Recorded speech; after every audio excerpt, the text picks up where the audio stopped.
உலக முதியோர் தினத்தை முன்னிட்டு முதியோர்களுக்கு இலவச மருத்துவ முகாம் நடைபெற்றது.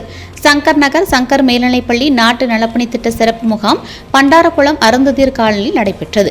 உலக முதியோர் தினத்தை முன்னிட்டு மூத்த குடிமக்களுக்கான இலவச மருத்துவ முகாம் நடைபெற்றது. நிகழ்ச்சிக்கு பள்ளி தலைமை ஆசிரியர் ரெங்கநாதன் தலைமை தாங்கி மருத்துவ முகாமை தொடங்கி வைத்தார். குடிமக்கள் நுகர்வோர் மன்ற திட்ட அலுவலர் கவிஞர் கோ கணபதி சுப்பிரமணியன் வரவேற்றார். உதவி தலைமை ஆசிரியர் உடையார் முன்னிலை வகித்தார்.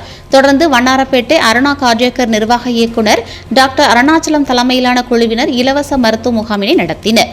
அருணா கார்டியக்கர் முகாம் மேலாளர் முருகன், உடற்கல்வி ஆசிரியர் சண்முகவேல் ஆகியோர் கலந்து கொண்டனர். உலக முதியோர் தினத்தை முன்னிட்டு அருந்ததியர் காலனியில் உள்ள முதியோர்களுக்கும் மற்றும் பொதுமக்களுக்கும் ரத்தத்தில் சர்க்கரை அளவு, ஆக்சிஜன் அளவு, இரத்த அழுத்தம் ஆகிய பரிசோதனை செய்யப்பட்டு மருத்துவ ஆலோசனைகளும் வழங்கப்பட்டது. மகிழ்ச்சியாக நோயின்றி வாழ பல்வேறு ஆலோசனைகளும் வழங்கப்பட்டது. மேலும் சங்கர் மேல்நிலைப்பள்ளி NSS மாணவர்கள் முதியோர்களை கவனமாக வழிநடத்தி பாதுகாப்பாக இம்முகாமில் கலந்து கொள்ள செய்தனர். உதவி திட்ட அலுவலர் ராஜா நன்றி கூறினார்.